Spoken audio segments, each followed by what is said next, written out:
Regression model बनाने के लिए सबसे पहले हमें इनपुट्स और टारगेट्स डिफाइन करना पड़ता है। हमारा टारगेट वेरिएबल लॉग प्राइस है, जो हमारा डिपेंडेंट वेरिएबल होगा। इनपुट्स वो वेरिएबल्स हैं जिनसे हम प्राइस का प्रिडिक्शन करना चाहते हैं। बस हम लोग प्राइस को इनपुट में इंक्लूड नहीं करते। फिर हमें डाटा को स्केल करना पड़ता है, जिसमें स्टैंडर्ड स्केलर का यूज़ किया जाता है। ये एक ऐसे टेक्निक है जिससे सारे इनपुट वेरिएबल्स को एक स्टैंडर्ड फॉर्मेट में कन्वर्ट किया जाता है, ताकि उनका कंपैरिजन आसानी से हो सके।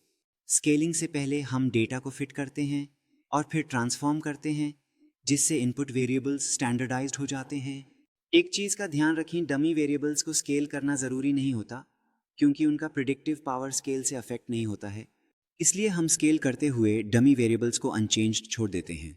अगला स्टेप होता है डेटा को ट्रेनिंग और टेस्टिंग में स्प्लिट करना।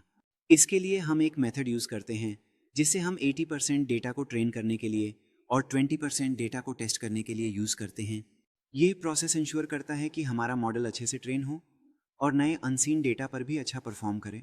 अब हम रिग्रेशन मॉडल क्रिएट करते हैं, जिसमें लीनियर रिग्रेशन एक सिंपल मॉडल है जो इनपुट्स और टारगेट्स को ट्रेन करता है। जब हम लीनियर रिग्रेशन क्रिएट करते हैं तो मॉडल को फिट करने के बाद हम प्रिडिक्शंस निकालते हैं, जिसे हम ये हट कहते हैं। इन प्रिडिक्शंस को हम एक्चुअल टारगेट्स के साथ कंपेयर करते हैं, ताकि देखें कि मॉडल कितना एक्यूरेट है। अगर प्रिडिक्शंस लाइन के पास हैं तो मॉडल अच्छा परफॉर्म कर रहा है।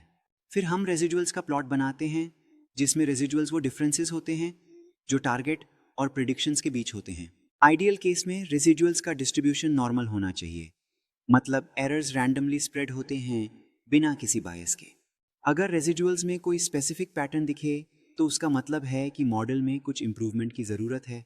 लास्टली हम मॉडल का परफॉर्मेंस इवेल्युएट करते हैं आर स्क्वायर्ड के थ्रू, जो बताता है कि मॉडल डेटा का कितना वेरिएशन एक्सप्लेन कर रहा है।